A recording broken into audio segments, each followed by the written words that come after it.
I'm so grateful for this opportunity to speak about my book, Turning Around the Heart.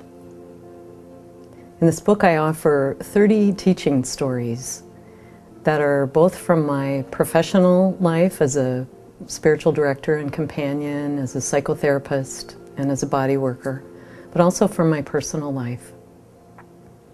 The 30 stories in Turning Around the Heart are organized around themes of connection, possibility, and transformation.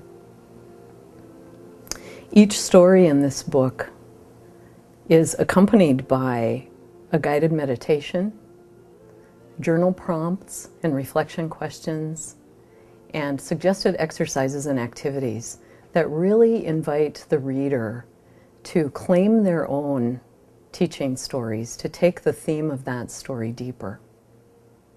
And I have to say that my deepest desire and my greatest wish with this book is that it is seen as an invitation to the reader so that they might claim, recognize, and really live their own teaching stories in ways that enhance their lives and potentially the lives around them and enhance our world.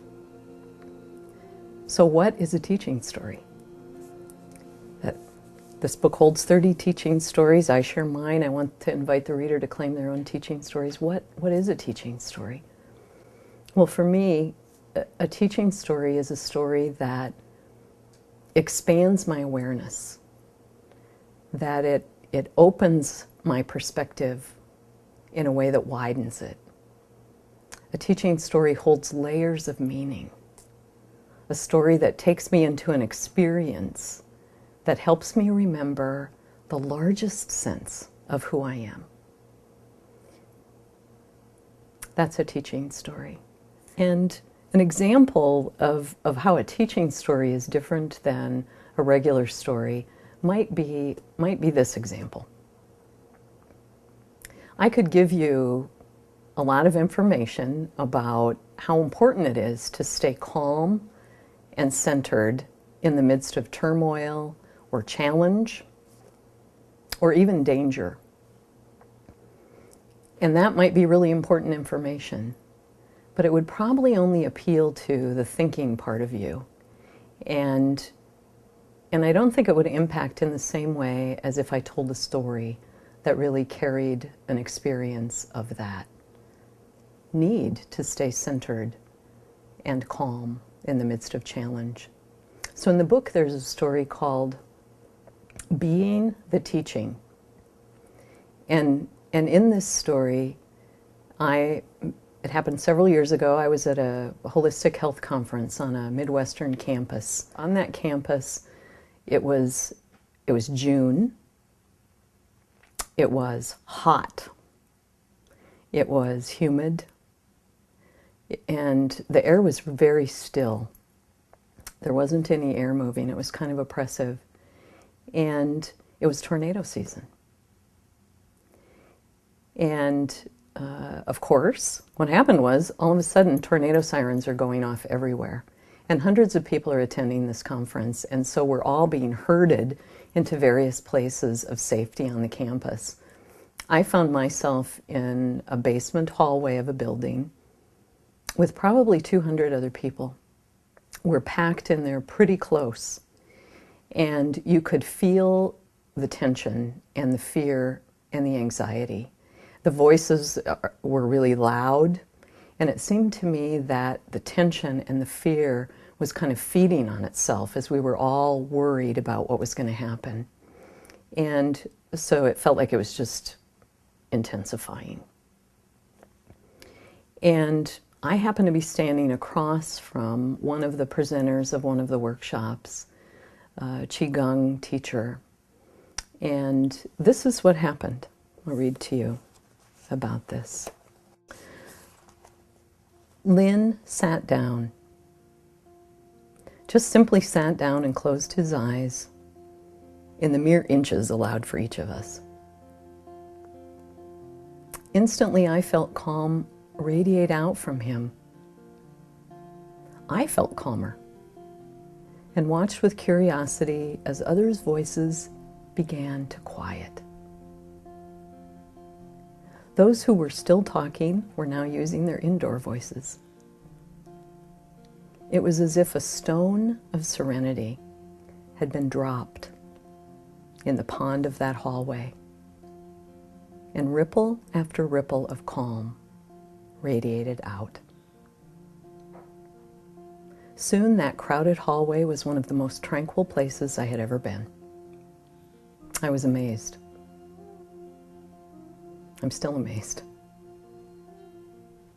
What was most astounding to me was that not one word about calming down and finding our center was spoken.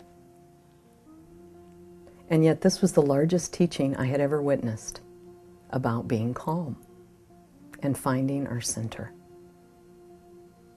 I realized that Qin Lin was indeed a master of Qigong, but more than that, he was a master of teaching by being the teaching.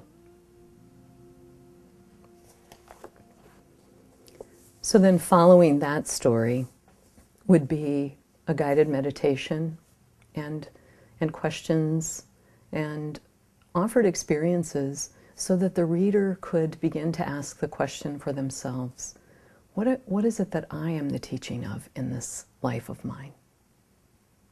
What is it that maybe I want to be the teaching of in this life? Where have I witnessed that in others? Where they are the presence of a teaching, the experience of a teaching. Where have I witnessed that in my own life? If I were to live the teaching that I want to be in the world, even more, what might that be like? What might it be like for me? What might it be like for those around me? And what might it be like for our world? So a teaching story really offers the experience of meaning and goes beyond intellectual understanding. Not that that is an important part of who we are, but it speaks to more of who we are. This story happened many years ago. It still moves me, and it still just brings me home.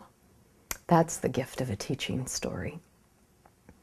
And so while I am sharing these teaching stories from my life, I invite you to share the teaching stories from your life, to share them by living them, by recognizing them, and by being them in our world. I end my book with this blessing. It is written in the spirit of the author John O'Donohue, who is a master of blessings. This is the blessing that I offer. May you know the power of your own stories. May you mine the precious metals from your own experiences.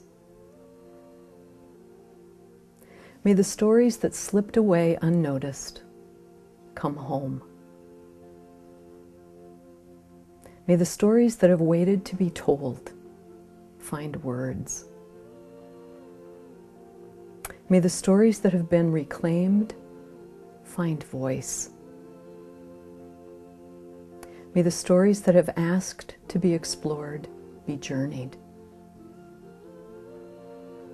May the healing medicine of your stories find you. In the spirit of story, may you be blessed.